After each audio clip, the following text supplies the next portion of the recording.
ሰላም ጤና ይስጥልን ውድ ተመልካቾቻችን አድማጮቻችን ከሰንበት ረፋድ አበይት መረጃዎች ጋር እኔ ደረጃ አብቶልድ ነኝ። ወደ ዜናዎቼ ከማለፌ በፊት በቅድሚያ አንድ ነገር ለማለት ፈለኩ። አበው የሰው ወርቅ አያደምቅ ይላሉ። አየር ኃይል በትናንትናው ዕለት 90ኛ ዓመት በዓሉን ሲያከብር የተለያዩ የድሮን ትርኢቶች፣ የጦር ጀት፣ የጦር ሄሊኮፕተር ትርኢቶች ታይተዋል፣ ተመልክተናል። ያም አልበቃ ተብሎ በነዛ ሁሉ ተፎክሮባቸዋል። ትናንት እንደተመለከት ነው። እጅግ በጣም ያዘንኩበትን ነገር ላሳያችሁ ነው። ትናንት እነ ኢቲቪና መንግስት መገናኛ ብዙሃን ሲያሳዩን የነበሩት ሄሊኮፕተሮች እነዚህ ናቸው። የጦር ሄሊኮፕተሮች ዘመናዊ። እነዚህ ሄሊኮፕተሮች ሌላው ቢቀር አቀማመጣቸው እንኳ አልተቀየረም። ተመልከቱት ከየት እንደመጡ። እዚህ ጋር ይታያቸዋል። በግራ በኩል የተጻፉ ከላይ በአረበኛ ሚኒስትሪ ኦፍ ዲፌንስ የሚለው ከዩናይትድ አረብ ኤሚሬትስ የመከላከያ ሚኒስቴር በውሰት የመጡ ናቸው ለበዓሉ ማክበር ተብሎ። እነዚህ የምትመለከቷቸው የጦር አውሮፕላኖች ኤስዩ-30 የሚባሉትም ከየት እንደመጡ ተመልከቷቸው። ሲያሳዩን የነበሩት ከዛው ነው የመጣው። ባለፈው ጊዜ ተመሳሳይ የድሮን ትርኢት ታይቶ ነበር። እንዲሁ የጠቅላይ ሚኒስትሩን ፎቶ በሰማይ ላይ የማሳየት ያን ጊዜ ኢንዶኔዥያዎች ነበሩ የተቀጠሩት። ብዙ ሚሊዮን ነው የወጣው ያለ ማሳየት። ትናንትናም በተመሳሳይ የድሮን ትርኢት ታይቷል። ትናንትና የነ ጀነራል ብርሃኑ ጁላን ፎቶ ሁሉ ታይቷል። ይጨምራል ዋጋው። ምን ያህል ወጪ እንደወጣ መገመቱ በጣም ቀላል ነው። ሀገር በከፍተኛ የኢኮኖሚ ችግር ውስጥ በወደቀችበት፣ በርካቶች ደሞዝ የሰሩበትን የሚከፍላቸው አጥተው ሰልፍ በሚወጡበት ሀገር፣ ኑሮ ዋጋ ግሽበት ሰማይ ላይ በወጣበት ሀገር ላይ፣ በደሃ ሀገር ላይ የዚህን ያህል ፌስቲቫል ማድረግ ምንድን ነው ጥቅሙ ነው? ሌላው ደግሞ በውሰት ማምጥቶ እንደዚህ ማድረግ እና ትናንት እንደሰማችሁት አንዳንድ ሀገሮች ሚግ 21 ላይ ቆመዋል ተጠንቀቁ የሚባል ማስፈራሪያ ሰማን። እንዴት በውሰት በተመጣ መሳሪያ እንደዚህ ይፎከራል? ምንስ ጥቅም አለው? እኔ እንደውም ብለው ሀገርን ማስተባበር በፍቅር ማያያዝ ካልተቻለ ይሄ ምን ጥቅም አለው? ሀገርን በጥበብ መግዛትና ማስተዳደር ካልተቻለ በኃይል ማስተዳደር አይቻልም። በማስፈራራት ማስተዳደር አይቻልም። ከሁሉም በላይ የገረመኝ እንዴ በዚህ ደረጃ መንግስት ይዋሳል እንዴ? ከውሰቱ በላይ ደግሞ ፉከራው በጣም ይገርማል ተመልካቾቻችን። አበው ግን ይናገራሉ የሰው ወርቅ አያደምቅ ነው የሚሉትና በዚህ በስነ ልቦና በሳይኮሎጂ በማስፈራራት ህዝቡን አፍኜው ገዘዋለሁ ከሚለው ነገር ራስን ማራቅ ያስፈልጋል። ጠቅላይ ሚኒስትሩ ከዚህ አስተሳሰባቸው ግን አልተላቀቁ። የኢትዮጵያ ህዝብ ደግሞ ከዚህ ርቆ ሂዷል። ረሃብ እየገደለው ያለው ህዝብ ሌላ ነገር የሚፈራበት ምክንያት የለም። ይህ ትክክለኛው መንገድ አይደለምና እጅግ በጣም እንደ ሀገርም የሚያሳፍር ነው ለማለት ነው። ተመልካቾቻችን አድማጮቻችን ወደ ሌሎች አበይት መረጃዎች እንለፍ። በዚሁ አሜሪካን ምርጫ ውስጥ ማስገባት ለኢትዮጵያ አያዋጣትም ሲሉ አሜሪካዊው ዲፕሎማት አሳሰቡ። ኢትዮጵያ ከአሜሪካ ጋር ያላትን ግንኙነት ከግብፅ ጋር በፉክክር መነጽር ማየት የለባትም ነው ያሉት አምባሳደር ቲቦር ናጊ። በአፍሪካ ቀንድ የፖለቲካ ትንታኔያቸውና በዲፕሎማሲያዊ ልምዳቸው የሚታወቁት አንጋፋው አሜሪካዊ ዲፕሎማት ቲቦር ናጊ ኢትዮጵያ ከአሜሪካ ጋር ያላትን ግንኙነት ስትመራ አሜሪካ በኢትዮጵያና በግብፅ መካከል እንድትመርጥ ከመጫን መቆጠብ አለባት ብለዋል። ከዘ ሪፖርተር ጋር ሰፋ ያለ ቆይታ ያደረጉት አምባሳደሩ በዓለም አቀፍ ደረጃ እየሰፈነ ያለው የግብይት ዲፕሎማሲ ትራንዛክሽናል ዲፕሎማሲ በቀጣይ ላይ እያመጣ ስላለው ለውጥና ስለ ህዳሴው ግድብ የወደፊት ዕጣ ጥልቅ ትንታኔ ሰጥተዋል። አምባሳደር ናጊ እንደሚሉት ኢትዮጵያ አሜሪካን ከኔ ወይም ከግብፅ አንዱን ምረጭ የሚል ዲፕሎማሲያዊ ግፊት የምታደርግ ከሆነ ውጤቱ ለኢትዮጵያ አሳሳቢ ሊሆን ይችላል። ዋሽንግተን ለካይሮ ያላት ስትራቴጂካዊ አመለካከት በተለይም ከመካከለኛው ምስራቅ ሰላምና ከእስራኤል ደህንነት ጋር የተያያዘ በመሆኑ እንዲህ ባለው ምርጫ ወቅት አሜሪካ ወደ ግብፅ የማዘንበል ዕድሏ ሰፊ መሆኑን አስረድተዋል። በመሆኑም ኢትዮጵያ ግንኙነቷን በፉክክር ላይ ሳይሆን በጋራ ጥቅም ላይ መመስረት አለባት ሲሉ ነው የመከሩት። በቀድሞ የትራምፕ አስተዳደር ወቅት የአፍሪካ ጉዳዮች ረዳት ሚኒስትር የነበሩት ቲቦር ናጊ ፕሬዚዳንት ትራምፕ ለግብፅ ያላቸውን ግልጽ አድሎ አስታውሰዋል።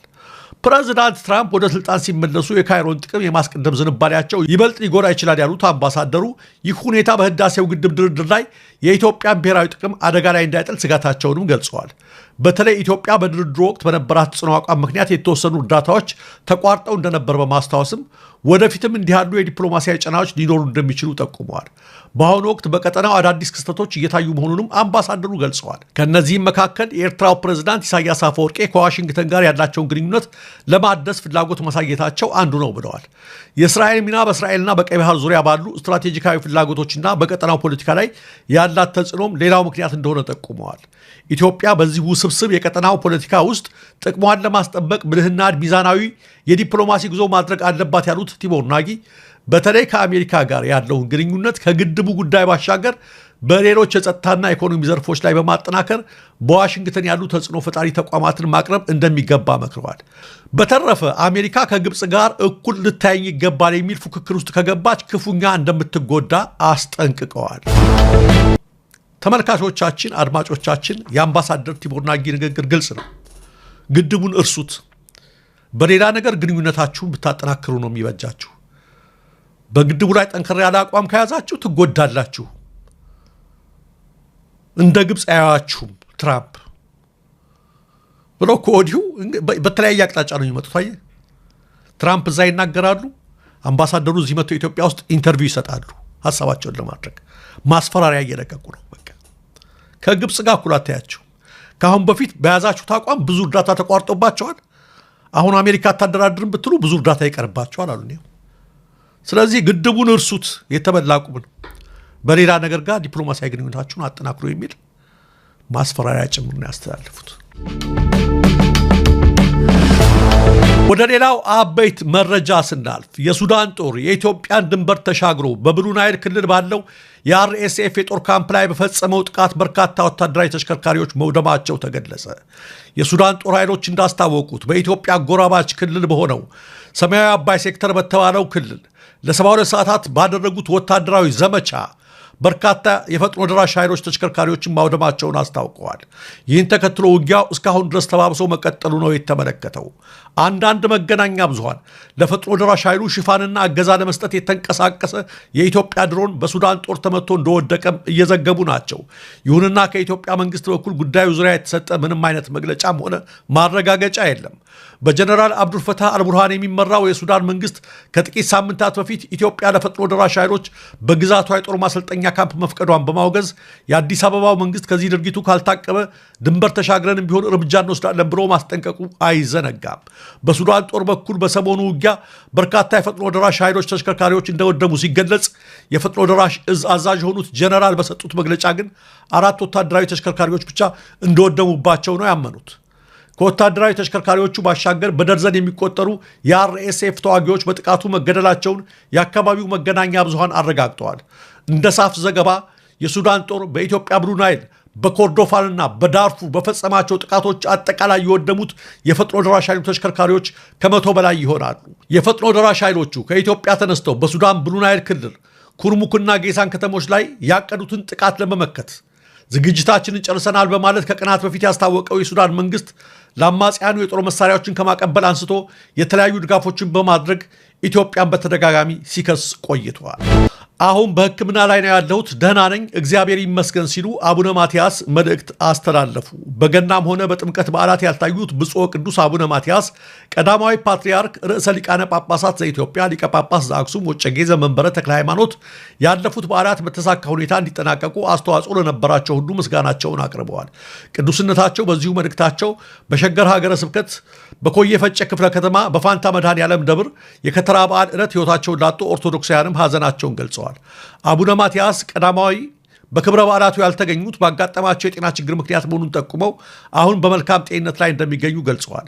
ቅዱስነታቸው ባለፉት ቅዱሳት የቤተ ክርስቲያን በዓላት በአካል ባይገኙም ስነ ስርዓቶችን ግን ከአባቶችና ከመገናኛ ብዙሃን መከታተላቸውን አስታውሰዋል። አያይዘውም አሁን በሕክምና ላይ ነው ያለሁት፣ ደህና ነኝ፣ እግዚአብሔር ይመስገን፣ በአገር ውስጥም በውጭም ያላችሁ ወገኖቼ በእውነቱ በጣም እንዳሰባችሁ ሰማለሁ። ስለ ሐሳባችሁና ስለ መጨነቃችሁ እግዚአብሔር ይስጥልኝ። ሁላችሁም በጸሎት አስቡን ብለዋል። ቅዱስነታቸው በመጪዎቹ በዓላት ልክ እንደወትሮ ሁሉ አባታዊ ቡራኬ ለመስጠት እግዚአብሔር አምላክ እንደሚያበቃቸው ባለሙሉ ተስፋ መሆናቸውንም አመላክተዋል። እኛም በዚሁ አጋጣሚ እግዚአብሔር ምሕረቱን ያውርድሎ ጤናውን ይመልስሎ እንላለን። ዶናልድ ትራምፕ ካናዳን እንደሚወሩና እንደሚጠቀልሉ ዛቱ። ትራምፕ በትናንቱ ንግግራቸው የካናዳውን ጠቅላይ ሚኒስትር የማርክ ካርኔይንን የሀገር መሪነት አልቀበልም በማለት ጠቅላይ ሚኒስትሩን የአሜሪካ ግዛት የሆነችው የካናዳ ግዛት አስተዳዳሪ ሲሉ ጠርተዋቸዋል። ትራምፕ በመግለጫቸው አሜሪካ ከዚህ በኋላ ካናዳን የሚሰብሩና የሚያዳክሙ እርምጃዎችን መውሰድ ትጀምራለች ብለዋል። ካናዳ በኢኮኖሚ ተንኮታክቷ የአሜሪካ ግዛትነትን እስከምትቀበል ድረስ እርምጃችን ይቀጥላል ሲሉም አክለዋል። አሜሪካ ባትኖር ኖሮ ካናዳ አትኖርም ነበር ሲሉም ትራምፕ ተደምጠዋል። በዚህ የትራምፕ አባባል የተበሳጩት የካናዳው ጠቅላይ ሚኒስትር ማርክ ካርኔይ ካናዳ የኖረችው በካናዳውያን ልዕልናና ጥበብ እንጂ በአሜሪካ ችሮታ አይደለም፣ የሚከፈተብንን ዘመቻም እንዳመጣጡ እንመክተዋለን ሲሉ ምላሽ ሰጥተዋል። ትራምፕ በትናንቱ ንግግራቸው አያይዘውም በግድም ሆነ በውድ ግሪንላንድን የአሜሪካ ሉዓላዊ ግዛት እናደርጋታለን በማለት ዝተዋል። ከቀናት በፊት በዳቮስ ጉባኤ ላይ ስለ ግሪንላንድ ሲናገሩ ኃይል እንደማይጠቀሙ ቃል ገብተው የነበሩት ዶናልድ ትራምፕ በትናንትናው ዕለት እንደገና በዛቻ መልክ ግሪንላንድን እንጠቀልላታለን ማለታቸው ብዙዎችን እያሳሰበ ነው። ሰላም ጤና ይስጥልን ተመልካቾቻችን፣ ከአንከር ሚዲያ ዝግጅት ክፍል የአክብሮት ሰላምታችንን እናቀርባለን። ዜናዎችን ይዤ መጥቻለሁ። መሳይ መኮንን ነኝ። ከአዲስ አበባ ከተማ ፖሊስና ከፌዴራል ፖሊስ በአንድ ቀን ውስጥ ብቻ 37 የጸጥታ ኃይሎች መሳሪያቸውን ይዘው መጥፋታቸው ተገለጸ። በየዕለቱ ቢያንስ 2 እና ከዚያ በላይ የፖሊስ አባላት እንደሚሰወሩ የአንከር ሚዲያ ምንጮች ካደረሱን መረጃ ለማወቅ ተችሏል። ከአንድ ሳምንት በፊት በአንድ ቀን ውስጥ ብቻ ከፌዴራል ፖሊስ 21፣ ከአዲስ አበባ ፖሊስ ደግሞ 16 የፖሊስ አባላት መሳሪያቸውን እንደያዙ መጥፋታቸውን ነው የደረሰን መረጃ የሚያመለክተው። በየጊዜው ከሁለቱ የፖሊስ ተቋማት አባላት እንደሚጠፉ የተገለጸ ሲሆን ይህን አገዛዙን ከፍተኛ ስጋት ውስጥ የከተተው የጸጥታ ኃይሎች ከነትጥቃቸው መጥፋትን ለማስቆም ማንነትን መሰረት ያደረገ እርምጃ መወሰድ መጀመሩም ተመልክቷል። በዚህም በአማራ ተወላጆች ላይ ያነጣጠረ አንዳንድ የደቡብ ተወላጆችም የሚገኙበት የግዳጅ እረፍትና ከስራ የማሰናበት እርምጃ በመወሰድ ላይ መሆኑን ለጉዳዩ ቅርበት ያላቸው የአንከር ሚዲያ ምንጮች ገልጸዋል። ከሰሞኑም ከአዲስ አበባ ፖሊስ ከ100 በላይ የሚሆኑ የአማራ ተወላጆች የፖሊስ አባላት የግዳጅ እረፍት ተሰጥቷቸው ከምድብ ቦታቸው እንዳይገኙ መደረጋቸው ታውቋል። በፌዴራል ፖሊስ በተመሳሳይ በርካታ የአማራ ተወላጆችና ከደቡብ ክልል የመጡ አባላት ከስራ የተሰናበቱና በግዳጅ እረፍት እንዲወስዱ መደረጋቸው ተገልጿል። ከዚህ በተጨማሪም አንድ መሳሪያ ለ5 የፖሊስ አባላት እንዲደርሳቸው በማድረግ መሳሪያ ይዞ መጥፋትን ለማስቆም መታቀዱ ተመልክቷል። ከአምስቱ አንደኛው መሳሪያውን ይዛል፣ የቀሩት 4ቱ የፖሊስ ቆመጥ ዱላ እንዲይዙ መደረጉን ነው የደረሰን መረጃ የሚያመለክተው። አሁን ባለው የሁለቱ የፖሊስ ተቋማት የሰው ኃይል ሁኔታ የአንድ አካባቢ ተወላጆች የበላይነት እንዲይዙ የተደረጉ መሆናቸውንም ከደረሰን መረጃ ለማወቅ ተችሏል። የአማራ ፋኖ በጎጃም በተለያዩ አውደ ውጊያዎች የአብይ አህመድ ሰራዊት ላይ ከፍተኛ ኪሳራ ማድረሱን አስታወቀ። በምዕራብ ጎጃም በፈረስ ቤትና ደንበጫን መሃል ለሰራዊቱ ቀለብ ይዞ ሲንቀሳቀስ በነበረ የአብይ አህመድ ጦር ላይ የደፈጣ ጥቃት በመፈጸም ቀለቡን ጨምሮ በርካታ የጦር መሳሪያዎችን መውሰዱን ከአማራ ፋኖ በጎጃም የህዝብ ግንኙነት ክፍል የደረሰን መረጃ ያመለክታል። በተለያዩ የጎጃም አካባቢዎች ውጊያዎች መደረጋቸውም ተገልጿል። በጎጃም ስላለው ወቅታዊ ሁኔታ የህዝብ ግንኙነት ክፍል ኃላፊውን ማርሸት ጻይን አነጋግሬዋለሁ።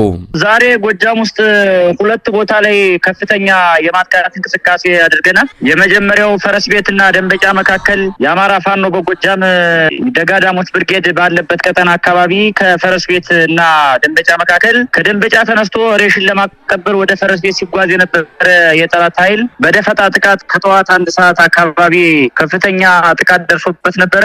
አስክሬን ጥሎ የተወሰነው የጠላት ኃይል ሸሽቶ ደንበጫ ገብቶ እንደገና ኃይል ጨምሮ ወደ ፈረስ ቤት ለመግባት ሲሞክር መደበኛ ውጊያና ማጥቃት ተሸጋግሮ ሙሉ በሙሉ የገባው ኃይል ተደምስሶ የክላሽንኮቮች የተተኳሽ ምርኮኛ ተገኝቷል። ከፍተኛ የሆነ ገድል ተፈጽሟል። እስከ 7 ሰዓት ድረስ ከፍተኛ ውጊያ ነበረ። ዙ23 ብረት ለበስ ታንክ ቢጠቀምም የሚበገር ወደ ኋላ የሚሸሽ የፋኖ ኃይል አልነበረም። ከፍተኛ ገድል ተሰርቷል። ሌላው ከባህር ዳር ተነስቶ ዙ23 ብረት ለበስ ታንክ ብዙ ሺህ ሰራዊት ጭኖ ወደ ሜጫ አማሪት ወደ ተባለ ቦታ ሲገሰግስ የነበረው የጠላት ኃይል አማሪት የምትባለን ሳተላይት ከተማ ለመያዝ ከፍተኛ ጥረት ቢያደርግም በጀግኖቹ የታደሰ ሙሉ ብርጌድ አባላት ፋኖች ተደምስሶ ከመንገዱ ተስተጓጉሎ 2 ዙር ሙሉ ከፍተኛ ማጥቃት ቢያደርግም መቋቋም አቅቶት ተመልሶ መራዊ ቻይና ካምፕ ወደ ተባለ ቦታ ገብቷል። ከፍተኛ የሆነ ጀብድ ተፈጽሟል። በጠላኛ ኪሳራ አድርሰናል። በዛሬው ዕለት ማርሸት ምናልባት የአማራ ፋኖ ብሔራዊ ንቅናቄ ከተመሰረተ በኋላ መነቃቃት ተፈጥሮ በአንዳንድ አካባቢዎችም ተመሳሳይ እንቅስቃሴዎች እንዳለ ነው የሚያሳየውና እንደው ከባህር ዳሩ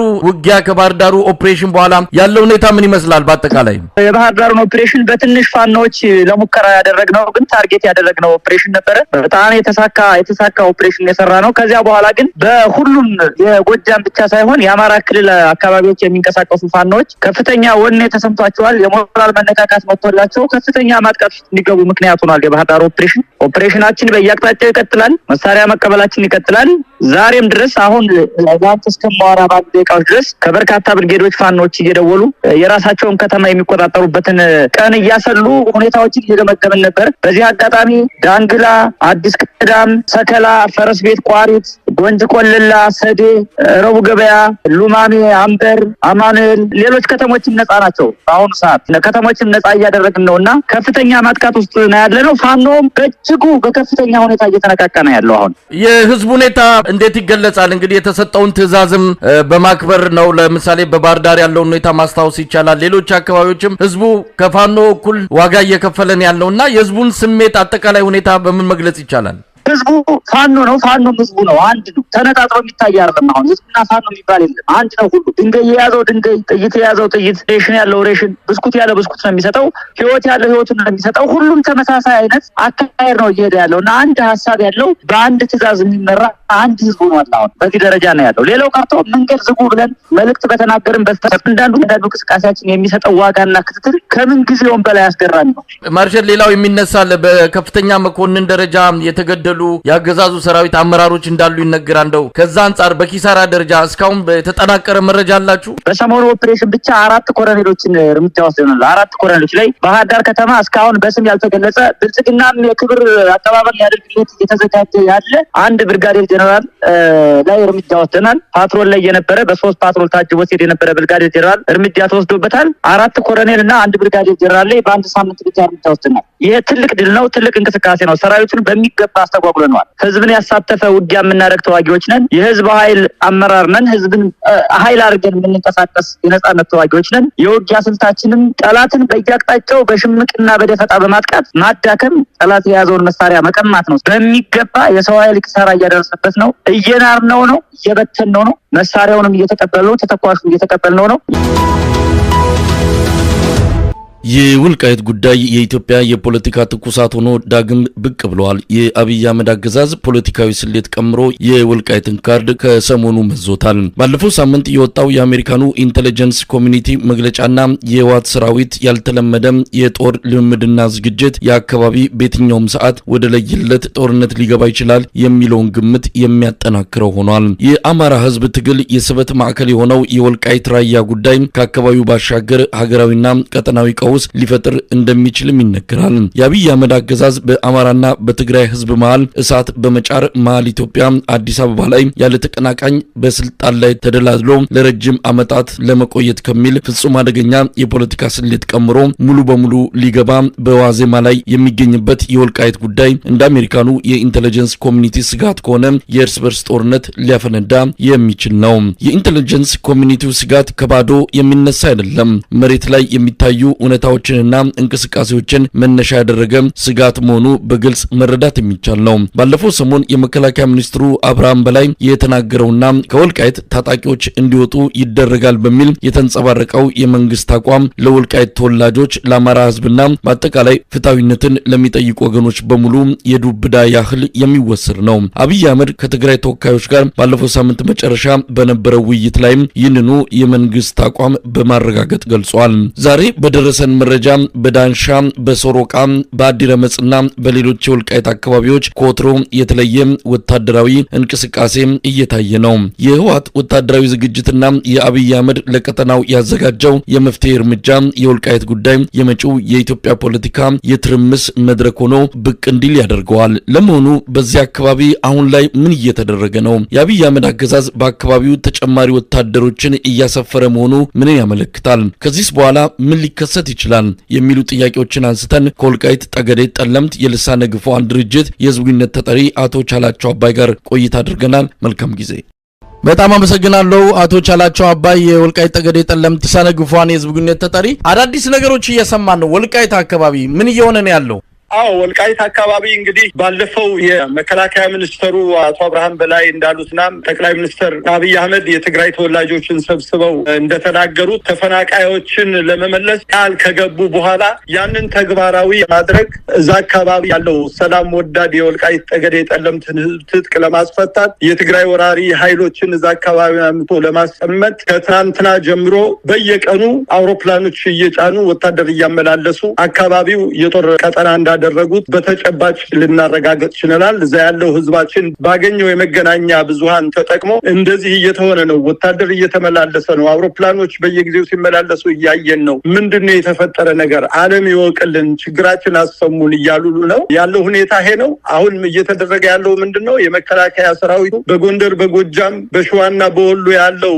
የፋኖ እንቅስቃሴ አቅጣጫ ለማስቀየር እንደገና ደግሞ ሌላ አዲስ ማስተንፈሻ በወልቃይት ጦርነት ለመክፈት ነው ጦሩን እያመጣ ያለው። ህዝባችን ትልቅ ውዥንብር ውስጥ ገብቷል። ትልቅ አደጋ ውስጥ ገብቷል። አቶ ቻላቸው ለአንከር ሚዲያም በደረሰ መረጃ የአብይ አህመድ አስተዳደር ከፍተኛ የሆነ የጦር ኃይል በፊት ከነበረው እዛ ከሰፈረው በተጨማሪ በምድርም በሰማይም ወታደሮቹን እያስገባ ይገኛል። በቅርቡም ጠቅላይ ሚኒስትሩ ዶክተር አብርሃም በላይ የመከላከያ ሚኒስትሩም የተናገሯቸው ነገሮች አሉ። እዛ አካባቢ ከመከላከያ ሰራዊት ውጪ ምንም አይነት ታጣቂ አይኖርም የሚል ነገር አንስተዋል። አሁን በአሁን ሰዓት በፊት በነበረው አይነት አገዛዙን በማመን አሁን ደግሞ ከምንም በላይ የተቀባይነት ቀውስ ውስጥ የቅቡልነት ቀውስ ውስጥ የገባውን የአብይ አህመድ አስተዳደርን አምኖ ያንን አካባቢ ለቆ የሚወጣ ወልቃይትም ሆነ አጠቃላይ የአማራ ታጣቂ ሊኖር እንደማይችል እየታወቀ በዚህ አይነት መልኩ እየመጡ ነው። አሁን የኃይሉ ነገር ወይም ደግሞ የጉልበቱ ነገር ወደ ጦርነት የማምራቱ ነገር ቀስ በቀስ ከጫፍ እየደረሰ ነው። የአሜሪካም የኢንተለጀንስ ኮሚኒቲም ይህንኑ በመጥቀስ አንድ ነገር ሊፈነዳ እንደሚችል ጠቅሷል። ስለዚህ በቅርቡ በዚህ ባይሆን በሌላ በኩል ጦርነት ሊፈነዳ ይችላል የሚለውን ስጋት ይጋሩታል? አይ በትክክል እንጂ አይደለም። የአሜሪካ የደህንነት ክፍሉ የተለያዩ የሳቴላይት መረጃዎች የተለያየ ሰው ኃይል ብዙ የማወቅ ዘይቤ ያለው ቀርቶ እኛ እንኳን በዛ አካባቢ እየተደረገ ያለውን ከዕለት ወደ ዕለት የምናውቀው የሚነገረን ለተለያዩ ሚዲያዎችን ስንዘግብ መቆየታችን ይታወሳል። አሁንም እንዳልከው ይህ አካባቢ እንግዲህ ጦርነቱ አይቀሬ መሆኑን እኛም ስናስገነዝብ ቆይተናል። ምክንያቱም ጦርነቱ እነዚህ ሰዎች የጠቅላይ ሚኒስትሩ በቀቢጸ ተስፋ ወደዛ አካባቢ እየመጡ ነው። እንግዲህ ወደዛ አካባቢ ሲመጡ ብዙ ፕላን አላቸው። በነገራችን ላይ ወልቃይትን ብቻ ሳይሆን ሌላም ሀሳብ ሊኖራቸው ስለሚችል ወደዛ እየመጡ ነው። ወደዛ በሚመጡበት ሰዓት ደግሞ ያ ህዝብ ትጥቁን አይፈታም። በዛ ትጥቅ በመፍታት ፍታ በማለትና ባለማለት የሚደረግ ግብግብ ሊኖር እንደሚችል ይገባናል። ህዝቡም በተደጋጋሚ እየደወለኛል የሚነግረን ያለ ነገር ቢኖር ምንድነው? እኛ እንሞታለን፣ እንደ ቅጠል እንረግፋለን፣ 43 ዓመት የሞትነውን ያህል እንደገና ለዳግም ምልቂት እየተዳረግን ነው። ባይሆን በሌላ ባስረዱንም ጩኸታችን፣ ሞታችን፣ እልቂትነታችንን ለዓለም ህብረተሰብ አስረዱልን እያለን ያለ ጉዳይ ነው። ስለዚህ ጦርነቱ አይቀሬ ነው። ጦርነቱ ትጥቅ በማስፈታት ብቻ የተወሰነ ነገር አይደለም። ጦርነቱ ከትግራይ እየተፈናቀሉ ከአሁን በፊት ወንጀል ፈጽመው የሄዱትን ሰዎች ተመልሶ ለማስገባት ብቻ ሳይሆን በአጠቃላይ የአማራን ህዝብ እንደ አማራ ለማጥፋት ሆን ተብሎ የተጠነሰሰ ጉዳይ ስለሆነ እጅግ አስጊ ሁኔታ ላይ እንገኛለን። ህዝባችንም በጣም በድንጋጤ ነገር ግን በቆራጥነት እየጠበቀ ያለው ሁኔታ ላይ ነው ያለው በአካባቢያችን። ወንድመሳይ አቶ ቻላቸው አንድም የአብይ አህመድ አስተዳደር ፋኖን አዳክም ያለው የሚል መደምደሚያ ላይ እየደረሰ ነው። መሬት ላይ ያለው ሁኔታ በተቃራኒው እንደሆነ በተለያዩ መረጃ ምንጮች መሬት ላይ ያለውን ነገር በግልጽ በሚያውቁ የመንግስትም ሰዎች ጭምር ሳይቀር መረጃው ይወጣል። ነገር ግን እነሱ ለደጋፊዎቻቸው ፋኖን አዳክም ያለው የሚል ነገር እየነገሩት ነው። በዛ አስተሳሰብ በዛ መረጃ ልክ ነው አሁን እንግዲህ ወደ ወልቃይትም እየገቡ ያሉት ፋኖ መጥቶ ወልቃይትን ሊታደግ አይችልም የሚልም ድምዳሜ ላይ የደረሱ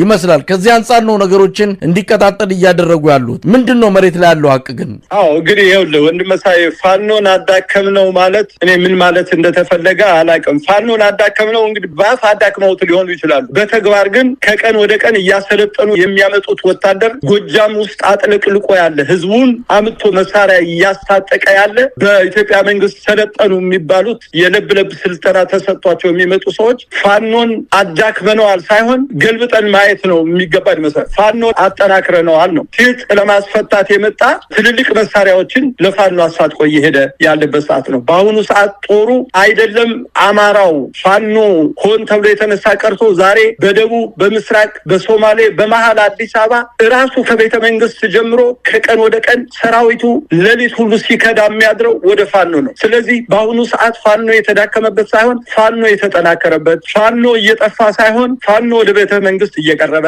ፋኖ በአጠቃላይ በሌላ የሚታይ ሳይሆን ፋኖ መንግስት በቅርብ መንግስት የሚሆንበት አቅጣጫ እየተሄደ ያለበት ጉዳይ ስለሆነ ህዝቡን ለማሞኘት የሚጠቀምበት ካልሆነ በስተቀር እውነታው ግን ፋኖ ከመቼውም በበለጠ እየተጠናከረ እየፈገገ ወደ ስልጣን እየተቃረበ ለህዝብ መፍትሄ ለመስጠት አማትሮ እያየ ያለ ሰዓት ላይ መኖራችን ነው የኛ ግንዛቤ ወይም የኛ መረጃ የሚጠቁመው። ወንድም መሳይ በመጨረሻ ምን መደረግ አለበት? እንግዲህ የመጨረሻው ሰዓት እየተቃረበ ይመስላል።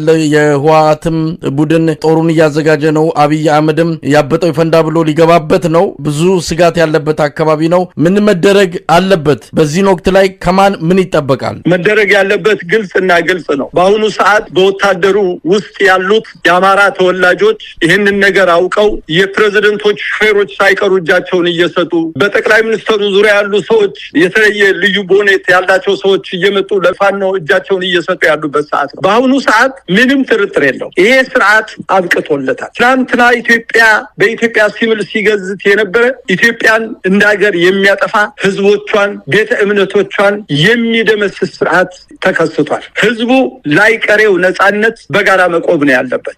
በምንም መልኩ ይሁን በምንም መልኩ ማንም ይቁም ማንም ከእንግዲህ በኋላ የጠቅላይ ሚኒስትር አብይ መንግስት የብልጽግና መንግስት በኢትዮጵያ ላይ እንደ መንግስት የሚቀጥልበት የጊዜ ጉዳይ ካልሆነ በስተቀር እንዳለፉት ስርዓቶች ታሪክ የሚሆንበት ቀን ሩቅ አይደለም። በዚህ አጋጣሚ ህዝቡ አማራ፣ ትግሬ፣ ኦሮሞ፣ ወላይታ ሳይለያይ ካሁን በፊት እንደነበረው ኢትዮጵያዊ በኢትዮጵያዊነት ምክንያቱም የዶክተር አብይ መንግስት አማራውን ብቻ ሳይሆን ሁሉንም ኢትዮጵያዊ ያጋጨ የበላ ከጫፍ እስከ ጫፍ ከሰሜን እስከ ምስራቅ ከደቡብ እስከ አጠቃላይ ምዕራብ አገሪቷን ወደ ጦር አውድማ የቀየረ ስለሆነ ከዚህ ለመውጣት ያለው አማራጭ በዘር፣ በቋንቋ፣ በሃይማኖት ሳንለያይ ሁሉም ኢትዮጵያዊ እጅና ጓንቱ ነው ይህንን ስርዓት በቃ ሊለው ይገባል። ከዚህ ውጭ ሌላ አማራጭ የለም። የዶክተር አብይ መንግስት እድሜ ጊዜ በሰጠው ቁጥር የኢትዮጵያ ማንነት እየኮሰመ ህዝቦች እያለቁ ልዩነት እየሰፋ አገር እየጠፋ ስለሚሄድ አማራጫችን በጋራ ቁመን ይህንን ስርዓት ለአንዴና ለመጨረሻ በቃ ልንለው ይገባል እንላለን። ወንድም መሳይ በጣም አመሰግናለሁ። አቶ ቻላቸው አባይ እኔም ለተሰጠኝ እድል አመሰግናለሁ። ወንድም መሳይ ጊሳን አይቀን እና በዙሪያዋ የሚገኘውን የወረባቦ ወረዳን ከፋኖ ኃይሎች ለማጽዳት በሚል 43ኛ ክፍለ ጦር ከዛ አካባቢ ተነስቶ በአራት አቅጣጫ እነዚህን ቦታዎች ለመቆጣጠር ውጊያ በመክፈት እነዚህን አሁን የጠቀስኩልህን 3 አካባቢዎች ለመያዝ ሙከራ አድርጎ ነበር። የምስራቅ አማራ ፋኖ ውጫሌንና ከዚህ በፊት ውጫሌንና ይስማ ንጉስን ለመቆጣጠር ሞክሮ እንዳልተሳካለት ሁሉ ተመቶ እንደተመለሰ ሁሉ ዛሬም ያክፉጣ በእነዚህ አካባቢዎች ገጥሞታል። ተመቶ ወደ መጣበት ወደ ወልዲያም ወደ ደሴም አካባቢ አፈግፍጎ ተመልሷል። በተደረገው ውጊያ ከፍተኛ ክሳራ ደርሶበታል። እንግዲህ አንድ ክፍለ ጦር ማለት በመከላከያ ሰራዊት ከ10,000 የሚበልጥ ጦር ነው። ይሄ ጦር በአራት አቅጣጫ ነው እነዚህን ወረዳዎች ለመያዝ ፈልጎ የነበረው። ነገር ግን የዛ አካባቢ ፋኖች የሚገርመው ከሌሎች አካባቢዎች የሚለየው ነገር የያዙትን ቀበሌና ወረዳ መከላከያ የፈለገውን ያክል ኃይል ይዞ ቢመጣ ተከላክለው ይመልሳሉ እንጂ በምንም ተአምር ከፍተው ወደ ከተሞች አያስገቡ። አንዴ ከተሞችን ከያዙ ለምሳሌ እነ መርሳ፣ እነ ውጫሌን፣ እነ ይስማ ንጉስን እና የበላጎ ተራሮችን አካባቢ ወደ ቆቦ አካባቢ ያሉ ከተሞች ትንንሽ ከተሞች በፋኖ ኃይሎች ቁጥጥር ስር ከወደቁ በርካታ ጊዜ ሆኗቸዋል። መከላከያ በተደጋጋሚ ጊዜ እነዚህን አካባቢዎች ለመቆጣጠር ሙከራ ያደርጋል። ነገር ግን እየተመታ ነው የሚመለሰው። ዛሬ ነው የገጠመው ጣፈንታ ይሄ ነው። ተመቶ ተመልሷል። ብዙ የምርኮ ገብቷል። ብዙ የጦር መሳሪያዎች ገቢ ተደርገዋል ለፋኖ። ሌላው እንግዲህ ወደ ሰሜን ሸዋ ነው የምወስድ። የክልሉ አድማ ብተና አባላትና ሚኒሻ ከተሰጣቸው ኃላፊነት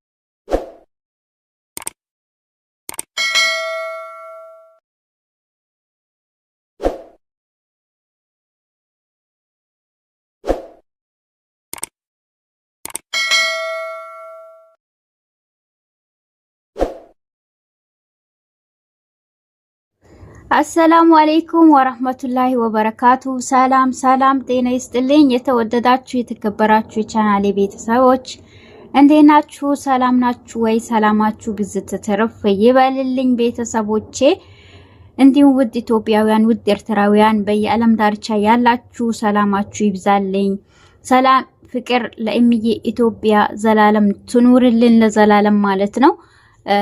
ኢንሻአላህ ዛሬ ይዤላችሁ የመጣሁት ምንድነው ፊታችን ረጠብ በሚያረገን ነገር በተለይ በዚህ በብርድ ጊዜ ደግሞ በጣም ፊታችን ይደርቃል፣ በጣም ይቆራረጣል። ፊታችን ብቻ ሳይሆን ሰውነታችን ሁሉ ማለት ነው። አሁን ብርድ በጣም ስለገባ ማለት ነው አስቸጋሪ ነው። ለዛ ስለሆነ ፊታችንን ረጠብ የሚያረግልን ነገር ያስፈልገናል። ባለፈው ክሬም ሰርቼ አሳይቻችኋለሁኝ። እንዴት አርጋችሁ እንደምትሰሩት እንዴት አርጋችሁ እንደምታዘጋጁት ሁሉንም ነገር አሳይቻችኋለሁኝ። ሰርተን አዘጋጅተናል። አሁንም በሱ ነው የምንሰራው ማለት ነው። ባለፈው ለፊታችን ሰራላችኋለሁ ብዬ ነበር እና በሱ ቀንሼ ነው አሁንም የምሰራው ማለት ነው። ክሬም ኒቪያ ላይ አዘጋጅቼ ነበር በባዝሊን በመናምን በዘይት በመናምን ማለት ነው። አሁን በየተወሰነ አንድ ማንኪያ ያህል በዚህ ክሬም በራሱ እንወስታለን ማለት ነው። አሁን እዚህ ጋር ያዘጋጀሁት ምንድነው ቅቤ አለኝ ማለት ነው። እዚህ ኡልባ ላይ ቅቤ አለኝ። አንድ ማንኪያ ቅቤ አዘጋጅቻለሁኝ። ቅቤ የገበታ ቅቤ ማለት ነው። ይሄንን እዚህ ዋና ቅቤ እውነተኛው ስለማናገኝ ማለት ነው ምን ታረጋላችሁ መሰላችሁ? ቅቤውን የተገዛውን ቅቤ ማለት ነው በሱ ነው መጨረሻ ላይ ነግራችኋለሁ። በሱ ነው እኔ አሁን አውጥቼ እሱን አጥቤው ማለት ነው ያስተካከልኩት። ስለዚህ ይሄኛው በዛው በቅቤው በራሱ አንድ ማንኪያ በትንሽ ይበዝች ማለት ነው። ምክንያቱም ለፊታችን ስለሆነ ፍሬሽ ነው መስራት ያለብን ማለት ነው። በዚች ማንኪያ አንድ አውጥቻለሁ፣ አንድ ቅቤ ማለት ነው። ከዛ ደግሞ በዚህ ክሬም ይሄን ክሬም ነው የምንጠቀመው ለፊታችን። ባለፈው ለገላችን ያዘጋጀሁትን ክሬም አይታችኋል። በዚህ ነው ማለት ነው። አሁን ለፊታችን በዚህ ወስታለሁ ማለት ነው። እናም ደግሞ እኔ ባለፈው ያዘጋጀሁት ክሬም ይሄ አሳይቻችኋለሁኝ።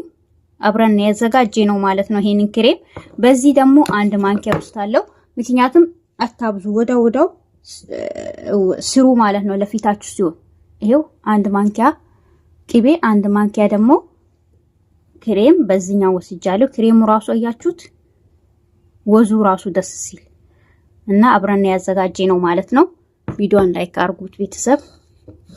ከዛ አብረን ይሄንን በደንብ አርጌ አዋህጄ እመለሳለሁ። ቅቤውና ክሬሙ ኒቪያውን ማለት ነው። ባለፈው ምን እንዳረኩበት አይታችኋል ማለት ነው። ቅቤው ምንድነው ክሬሙ ላይ ማለት ነው። እሺ በዚህ መልኩ አርጌዋለሁ ማለት ነው። አያችሁት በደንብ አርጌ አዋህጄዋለሁ። አሁን ደግሞ በዚህኛው ቅባት ከአፎን ክሬም አወጣለሁ ማለት ነው።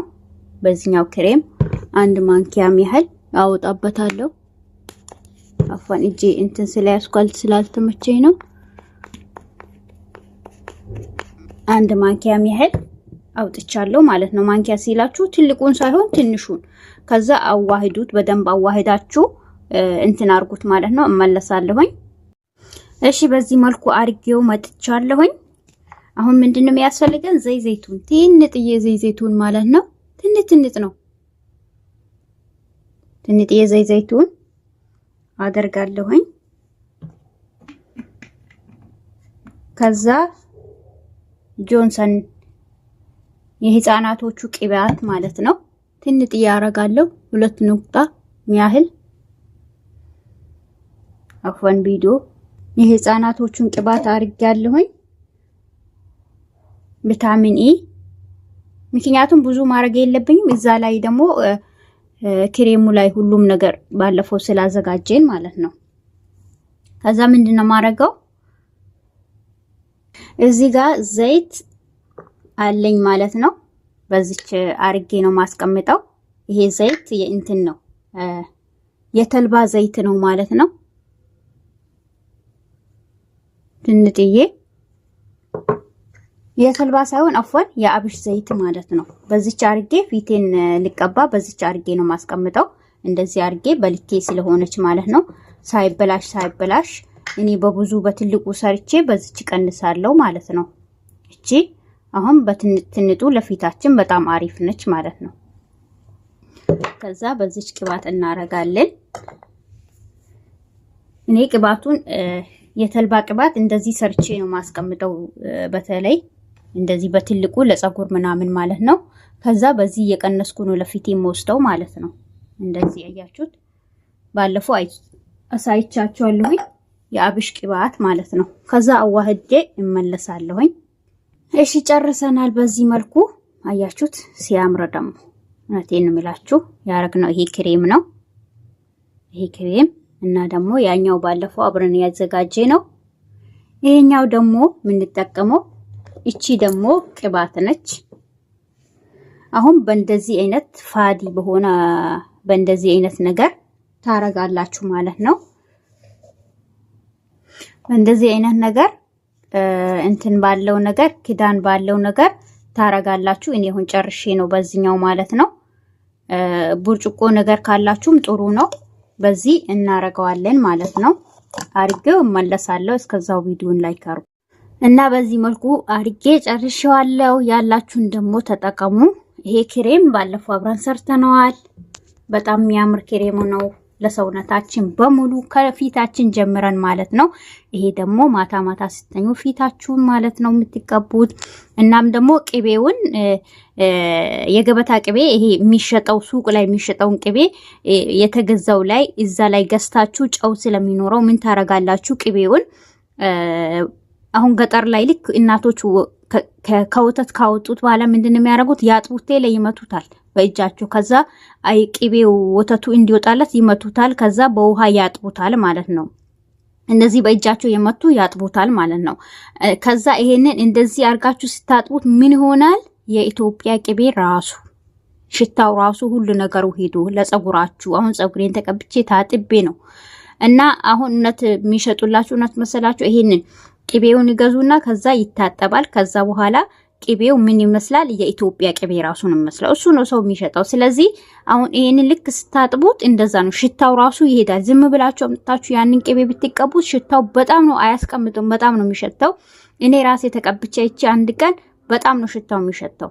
አጥባችሁ ግን ስትቀቡት ምንም ሽታ የለውም። ብታድሩበት ብትተኙበት ሽታ የሚባል የለውም። በጣም አሪፍ ነው። ስለዚህ እንደዛ አርጋችሁ ይሄን ቅቤውን ውሃውን ትንሽ አርጋችሁ አውጥታችሁ ከዛ በኋላ ከዚህ ክሬም ጨምራችሁ ሌላ ከሌላችሁ የበቆሎ ዱቄትና ኒቪያ ካላችሁ ወይም ደግሞ ግሪስሊን ክሬም ካላችሁ ወይም ማንኛውም ክሬም ካላችሁ ከሱ ጨምራችሁ ባለው ዘይት ጆስንት ነው ጆስንት ትንሽ በጣም ተልጅ ስለሆነ ነው እንጂ ጆስንት አርጋችሁ ተቀቡላችኋለሁ ቤተሰቦቼ እና ይጠቅማችኋል። አንዳንዴ የሚጠቅመው ነገር ማየት ጥሩ ነው እላችኋለሁ ቤተሰብ። እሺ ጨርሻለሁ። አያችሁ በዚህ አርጋለሁ። ሲሰሩም ደግሞ እንደዚሁ በትናንጡ ነው መስራት ያለባችሁ። ወዳው ሲያልቅ መስራት ነው። ይሄኛውን ደግሞ እንትን አርጋችሁ ማታ ስትተኙ ሁሌም ተቀብታችሁ ከዛ መተኛት ነው። ጧት ደግሞ መነሳት መታጠብ ነው። ሳሙና ባለፈው ያዘጋጀው ሳሙና አለ። በሱ ሳሙና ካላችሁ ሰርታችሁ ተጠቀሙ። በሉባን ያዘጋጀሁት ከሌላችሁ በማንኛውም እናንተ በሚመቻችሁ ሳሙና ተቀብታችሁ መታጠብ ነው ማለት ነው። ይሄ ክሬም ከሌላችሁ ዘይቱን ይሄንን ሰርታችሁ የአብሹን ዘይት ማለት ነው ሰርታችሁ ተጠቀሙ። ለፊታችን ለማዳየት ምናምን በጣም ነው የሚጠቅመው። ፊታችን ለደረቀ ለምንቸገር ፊታችን ቅላቱ ራሱ ይለወጣል። በዛ ላይ ጥቋቅር ያለባችሁ ሰዎች ማዳየት ያለባችሁ ሰዎች ያግዛችኋል ማለት ነው። በዚህ መልኩ ነው እና ማሻአላ በጣም አሪፍ ቆንጆ ነው። እናም ቅቤም በቤታችሁ ይጠፋል ብዬ አላስብም፣ ምክንያቱም ቤታችሁ ውስጥ ስላለ ማለት ነው። ቤተሰብ እንግዲህ ቪዲዮን ይሄን ይመስላል። ቤተሰብ ወሰላሙ አለይኩም ወራህመቱላሂ ወበረካቱ።